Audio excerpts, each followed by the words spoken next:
what we've just been discussing and talking about is how much fundamental change to the economy is desirable and how much is actually doable. Necesitamos incluir cada persona en el éxito de esta economía. Pero si queremos hacer eso, necesitamos incluir cada persona en nuestra democracia. Cada votante necesitamos la representación y cada voz necesitamos escuchar. That's time, sir. I'll give you 10 seconds to answer if you want to answer the direct question. The rest of America, that's what we call at home, all foam and no beer. I just want to say there's 3 women up here that have fought pretty hard for a woman's right to choose. So I'll start with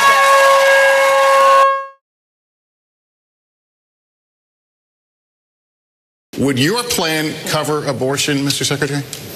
Yes, it would. I don't believe only in reproductive freedom. I believe in reproductive justice. And, what that means is that just because a woman, or let's also not forget someone in the trans community, a trans female, is poor, doesn't mean they shouldn't have the right to exercise that right to choose. And so I absolutely would cover the right to have an abortion. Secretary Castro, if you were president today, hoy, what would you specifically do?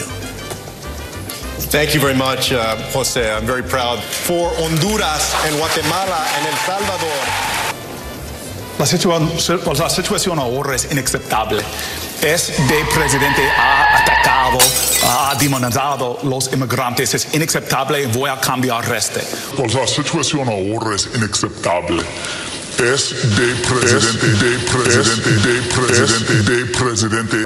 ¿Qué haría usted en el primer día, si usted es presidente, sobre esta realidad que está ocurriendo? What would you do, Congressman, day one at the White House?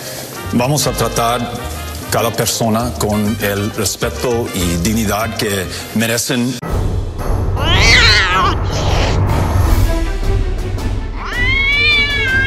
Put kids in cages. In fact, we would spare no expense to reunite the families that have been separated already. And we would not criminally prosecute any family because who is fleeing violence and persecution. We would make sure. Secretary, let him finish, and I will give you this policy. Let him finish. Let him finish. Our ability to get everybody here. Private insurance is not working for tens of millions of Americans. When you talk about the co-pays, the deductibles, the premiums, the out-of-pocket expenses, it's not working. I think that you should do your homework on this issue. If you did your homework on this issue, you would know that feel shamed, traumatized, or bullied.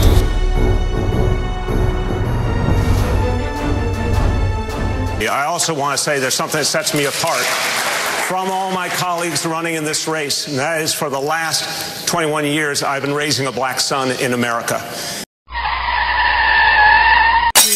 I know Cory Booker's head is really working right now. Let's see. Let me, I bet you. Cory Booker, I bet you that he has a black son. Wait a minute. No. He has a half black, half Hispanic son who is also transgender, and he's going to get a transgender abortion. Oh, my God. He is going to rock the House. When I got to the United States Senate, going back to what de Blasio said, as an African-American man in an African-American dominated community. Come on, Cory Booker. You're really disappointing me. I expected so much better from you. The old, I'm an African-American guy in an African-American, well, almost African-American community. Oh, jeez.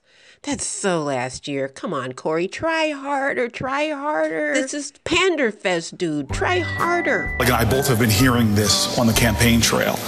But what's even worse is I hear gunshots in my neighborhood. I think I'm the only one. I hope I'm the only one on this panel here that had 7 people shot in their neighborhood just last week.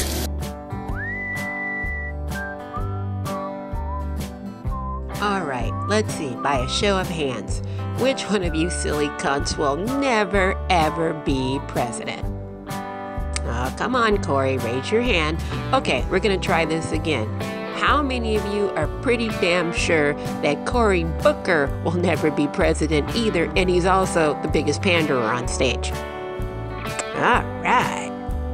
That concludes Panderfest 2020. we take bullying very, very seriously. So please find it in your hearts to save Beto. Call 1-900-SAVE-BETO.